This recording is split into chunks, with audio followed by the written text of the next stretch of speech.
तो hello student, आज की इस वीडियो लेक्चर में हम देखने वाले एडिनर्जिक ड्रग्स का क्लासिफिकेशन। तो एडिनर्जिक ड्रग्स का क्लासिफिकेशन बेसिकली दो टाइप के क्लासिफाई किया जाता है। एक तो on the basic the chemical structure, दूसरा आता है on the basics of therapeutic use. तो सबसे पहले देखते हैं केमिकल स्ट्रक्चर।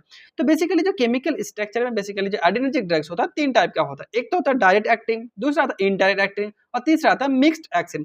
जो डायरेक्ट एक्टिंग आता है उसमें बेसिकली आता है दो टाइप का, कैटाकोलामिन और दूसरा नॉन कैटाकोलामिन। तो कैटाकोलामिन को याद रखने के लिए याद रखना एंड, ए से आ गया एडेनालिन, एन से आ गया नॉन एडेनिन और डी से आ गया डोपामिन। उसके बाद नॉन कैटाकोलामिन, नॉन कैटाकोलामिन याद रखने याद रखना कोलिनिडिन, फिनाइल एपिनेफ्रिन, सल्ब्यूटामॉल और टर्ब्यूटालिन। उसके बाद आता है indirect acting. Indirect acting basically दो टाइप का होता है, रिएप्टेक इनहिबिटर और एक्शन बाय डिस्प्लेसमेंट। तो रिएप्टेक इनहिबिटर में आता है कोकेन और एक्शन बाय डिस्प्लेसमेंट में आता है एम्फेटामिन। उसके बाद मिक्स्ड एक्शन, मिक्स्ड एक्शन में आता है एफिड्रिन और सुडोएफिड्रिन।